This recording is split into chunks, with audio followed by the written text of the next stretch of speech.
Mener une démarche de qualité de vie et des conditions de travail permet à Argest de garder l'humain au centre de ses préoccupations. Pour cela, nous gardons en ligne de mire les 4 piliers de la QVCT. Mieux anticiper, mieux travailler, mieux vivre ensemble et mieux se réaliser. L'ensemble de nos collaborateurs a été formé à la prévention des troubles musculo-squelettiques et à la prévention des risques psychosociaux. Ceci permet une prise de conscience des impacts que nous subissons nous-mêmes, mais également sur les conséquences que notre comportement peut avoir sur les autres. Comme tout le monde, nous vivons des hauts et des bas, mais nous avons mesuré positivement certains impacts. Une communication plus ouverte entre les collaborateurs et une recherche active de solutions, car nous sommes tous acteurs dans l'entreprise.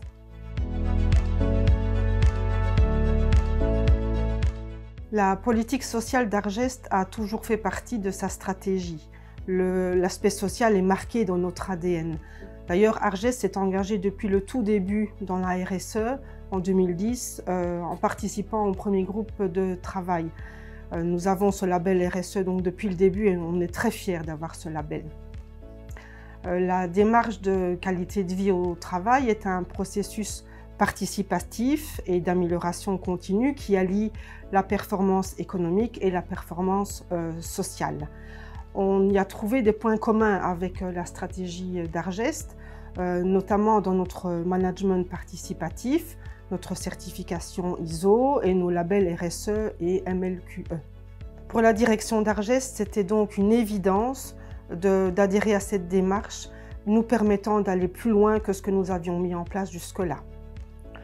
Cet engagement pour la QVCT, cette prise de conscience et les engagements que nous en retirons se retrouvent aussi dans les services que nous offrons à nos clients afin de contribuer à rendre le monde plus sûr et plus accessible.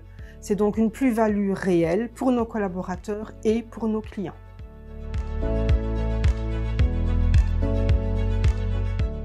Plusieurs caractéristiques nous ont tout de suite attirés par l'ILQVT et particulièrement leur pragmatisme. Nous avons trouvé dans leur accompagnement une compréhension des contraintes et des difficultés vécues sur le terrain par chacun des acteurs. On a très vite compris qu'ils allaient nous mener vers des mesures différentes qui allaient au-delà d'offrir gratuitement des boissons gratuites ou un jour de congé supplémentaire.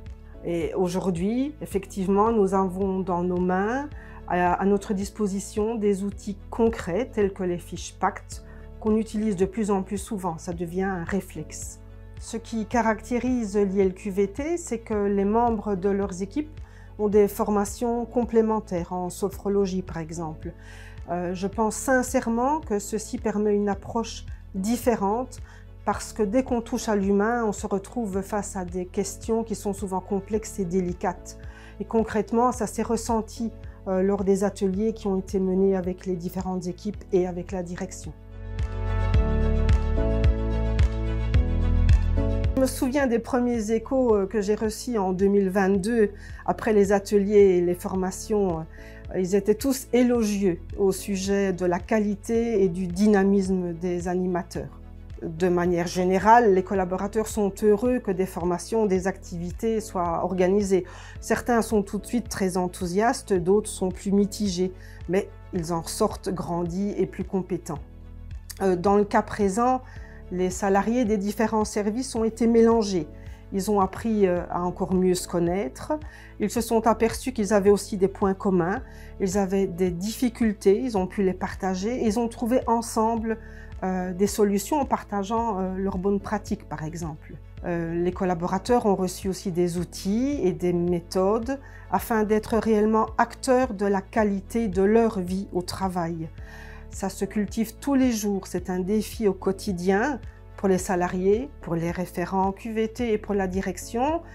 Le risque est de se laisser engloutir dans l'opérationnel.